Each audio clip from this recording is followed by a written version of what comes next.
So I finally had the chance to finish Hajime no Ippo Season 2, and I don't even think I really gave my impressions on Hajime no Ippo Season 1. I think I've mentioned it offhand in a couple of videos, but I absolutely loved Ippo. I thought it was one of my all-time, some of the best anime I've ever seen in my life. Incredibly hype, really compelling stuff, really great sports anime. Loved Season 1 of Hajime no Ippo, right? One of my favorite of all time as of right now, I think. And so, like, I was very interested in checking out, like, Season 2, a New Challenger. And my thoughts are kind of all over the place with this one. Now that I've actually sat and watched all 26 episodes of this thing. On one hand, the animation is sublime. Like, it is fantastic boxing animation. Like, some of the best facial expressions, some of the best hits, some of the best movement. Like, it is phenomenal. Like, way better technically than the original, which kind of felt sloppy in some places and could have done a lot more. New Challenger did looks gorgeous. Like, from a pure animation department, like, I have no complaints. Like, I think the anime is absolutely gorgeous and should be watched, right? Like, it is a really solid anime. The thing is, though, the thing I felt when I was watching this is that, like, do I like this as much as Season 1? And, like, the answer overall is no. And there are a couple of reasons for that, but I think the big one is that the original run of Ippo, I think the original Season 1, the thing that really made it unique and special to me is that Ippo spent a lot of time building up its characters, building up their fighting styles, building up their training, really introducing them, giving them compelling backstories, making you really care about both people going into the ring, right, before it actually happened. And, like, a lot of times in Season 1, like, there are plenty of times where it comes off like Ippo is probably going to lose, right? And obviously, there are plenty of times, lots of really close matches in that one, right? Like, lots of really tightly, really intricate, great boxing, great strategies, great conclusions, like, to these fights. Like, some of the best anime fights I've ever seen in my life, actually. Like, I would say, like, that first fight with Sendo is, like, one of the most hyped things I've ever seen in my life. With New Challenger, you know, with the shorter season, I think the animation itself is better, but as a result of that, you don't really have nearly as much time to build up the characters, right? Like, the series kicks off with, you know, focusing on Miyata, focusing on his training. Then it switches over to Date and his world title challenge for the featherweights of from Ricardo Martinez, right? Date versus Martinez. Then it goes to, like, Ippo versus Hammer Now, and then it, like, goes to this segment Takamura versus Brian Hawk, the Battle of Hawks, as it's known among fans, which is all of which are really, really good fights, right? Like, maybe except the Miyata one. The Miyata one is kind of a cop out. There are actually quite a few fights in this that I thought were kind of cop outs, but the Miyata one especially, I'm just like, Miyata, stop. Miyata needs to stop winning fights, okay? Like, the writers, they need to stop pretending Miyata is, like, a good boxer, because he's not. He's not a threat to Ippo. He's nothing, okay? Miyata, like, the show keeps trying to sell you on this idea that, like, oh man, Miyata, he's such a good boxer. He's on par with Ippo. No, he's even better. When, like, he has nothing to really show for it. You know what I mean? Like, all of his victories are, like, incredibly he loses to, like, the most inane people. All of his victories just come out of nowhere. Like, the series did not do a good job, like, building up Miyata as being a legitimate threat to Ippo, and they've tried doing this, especially at, like, the end of the season. But like, I don't feel like Miyata's a reasonable rival to Ippo at all.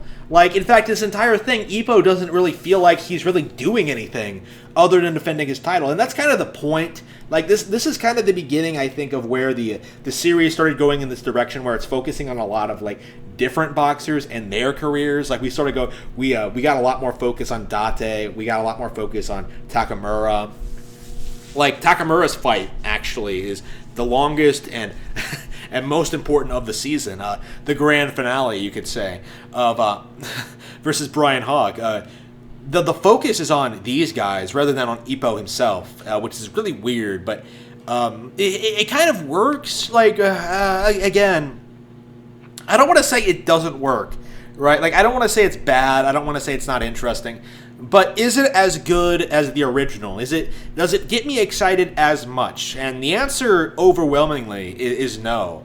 Like there's so many times in this where like Date is getting beaten up or Takamura is getting beaten up and they're just like, oh no, there's no way they can win. And then they just go like, oh, but I have my friends backing me up. Like typical shonen anime like bullshit, right? Like not real boxing technique, or not real boxing strategy, not real a real sequence of events. Like it just comes off like a lot of times in this season, to me at least, it felt like the person winning the fight was the person the author wanted to win, right? Like it had nothing to do with like who was the better boxer, right? Like who was able to take control of the situation, who was able to overpower the other guy, right? Who was able to to win. It becomes this thing of like, okay, Date needs to fight this guy, and we have a prearranged conclusion to this fight. Takamura needs to fight this guy, and we also have another conclusion to this fight. Like, it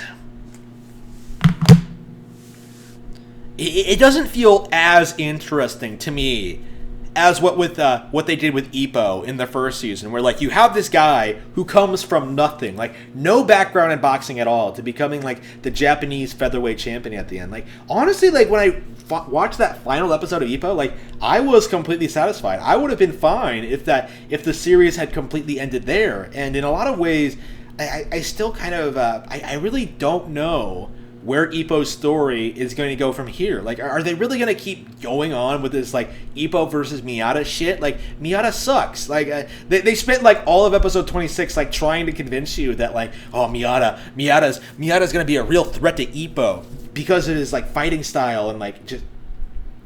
And, it, like, I'm just like, so they're not fighting in the... So, like, just let him fight. Like, what's the big deal? Like, he's not going to learn if you don't... I don't know. It felt like a lot of really clumsily thrown together plot points. Like, it really felt like a lot of times where, like, they rushed a lot of things. They didn't have the build-up. They didn't do what the original did, in which, if necessary, they would spend a lot of time going over, okay, like what this move is, what this training is like, who this opponent is, what his coach is like, his background, his record, his strategy, how we're going to approach this fight. Like, they did a really good job really emphasizing all of this. But, in New Challenger, I don't think we really see a whole lot of, like, boxing from the other guys, right? We have the good guys, like the Japanese, versus these like world champions or champion and national champion in Ippo's chase. Like we have these guys, like Ricardo Martinez would have loved to see more from him, right? Like Brian Hawk would have loved to see more from him outside of the ring, right? Like we saw a little bit of that, like, but it was basically limited to his interactions with Takamura. It wasn't really going into like his background or history at all, and I found it really, really interesting. Like the tidbits they gave to us, like come on, like very, very disappointing. I as I understand it, like Ippo is so fucking long. Like the manga is so long and has so much content. It's very, very difficult to adapt it into animation. So like I think there are some things that some fans have just accepted are just not going to be animated. I haven't read the manga myself, so I'm not really necessarily sure, like on board with like that opinion. I would love to get the manga, but it's not available digitally, and I'm not buying like 1,000 copies of Ippo and putting them in my house. Like no, fuck that.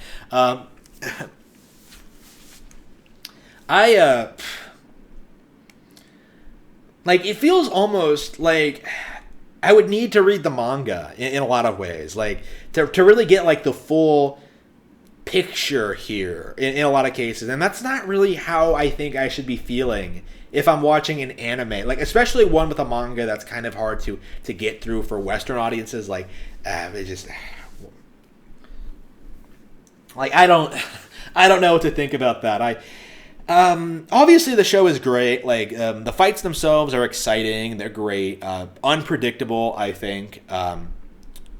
For the most part. Honestly, yeah. I think I was spoiled on these fights, actually, because of some people talking about them online. Takamura versus Brian Hawk. That is one of those things that I deeply wish I was not spoiled on. I really think it would have been a great... It was one of those things where I'm just like...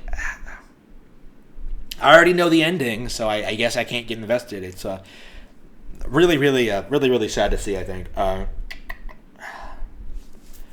But again, like for the most part, I really liked it. Like again, I don't like it as much as the original, but it's so different in its way, in its presentation, with its animation style, its comedy. I would say, like, it's absolutely worth watching. If you like the original, you'll love this. Like it's perfectly entertaining. I would highly recommend it, actually.